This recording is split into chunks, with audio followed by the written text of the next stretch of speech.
Каражыгач айыл өкмөтүнүн дыйкандары Кулпунайдын түшүмүн жыйнап жатышат. Бул жолу Аламидин дарыясынан келген суунун көлөмү аз болуп, таң кыстык жаралууда. Деген менен Каражыгачтын дыйкандары алдын ала түзүлгөн график боюнча суу алып, өсүмдүктөрүн сугарып атышыптыр. График боюнча бир дыйканга мурда былтыркы убакта ден ночь берчүбүз. А быйыл мына суу тартыш болуп, суунун өйдөдөн тоодон суу түшпөй аткан немесине 6 саат, 7 саат, анан гектары бирөөнүн 50 сотиги бар, бирөөнүн 1 гектар бар. Эгер 1 гектар болсо кичине убакыт узунураак, 50 сотик болсо бир 6 саат, 5 саат, кыскасы ошо жөөгүнүн башына чыкканга чейин. Каражыгач, Көкжар жана Лебединовка айыл өкмөттөрүндө дыйкандар көбүнчө Кулпунай жана малина өстүрүшөт. Алар башка өсүмдүктөргө караганда сууну көп талап кылат.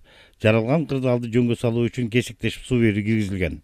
Тагыраагы сугат суу дыйкандарга кезек менен ар бир айыл өкмөтүнө 2 күндөн берилүүдө.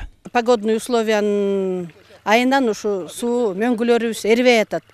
Кой Таш жактан эричү эле ошо суубуз эрибей, ушу азыр в данный момент биз деген 3 айыл өкмөтү график менен алып атабыз. 2 күн Каражыгач, 2 күн Лебединовка, 2 күн Көкжар. Суу чарбасынын күнөөсү жок. Бул деген ушу аба районунун шарты боюнча ошондой ситуация болуп атат. Аламидин дарыясы Арашан, Ташмойнок, Каражыгач, Лебединовка, Көкжар айыл өкмөттөрү жана Бишкек шаары үчүн суунун маанилүү булагы болуп, жалпы 7690 гектар аянтты сугат суу менен камсыз кылат. Апрель-май айларында түнкүсүн абанын температурасы төмөн болуп, дарыядагы суунун агымы нормадан 3-4 эсе аз болууда. Ошол себептен кесек менен суу берүү чаралары колдонулуп жатат. Жалпысынан келип аткан суу 3 куб болуп эсептелип атат. Анын 1 кубун Бишкек шаарына берип атабыз. Азыр суу тартыш болуп, ичкен суу тартыш болуп атат. Сугат сууга эмес, ичкен сууга берилип атат. Калган суу ушул жерге келип атат азыр. 1 куб 300 болуп. 300 литрин Ташмойнок айыл өкмөтү алып атат азыр. Бүгүн кечтен баштап, саат 8-тен баштап Көкжар айыл өкмөтүнө беребиз да уже. Ушул суунун бардыгын. Аяккы айыл өкмөттөргө 2 күндөн деп график түзгөнбүз. А тиги 2 калган айыл өкмөт ошо жолдон алып калган азыраак алгандыктан 2-3 айыл өкмөткө график түзгөнбүз 2 күндөн. 2 суткадан да.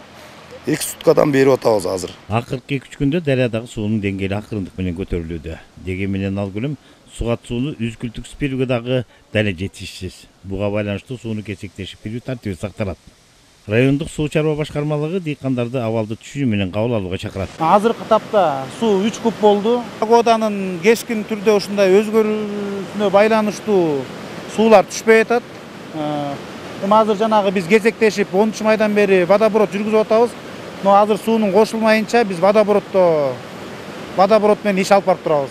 Суу кошулгандан кийин анан бүт айыл өкмөттөргө жетишинче суулар бөлүп беребиз. Айта кетсек, райондук суу чарба башкармалыгы Аламидин районунун дыйкандарын гана сугат суу менен камсыз кылбастан, Бишкек шаарын сугат жана ичүүчү суу менен камсыз кылууга көмөктөшөт.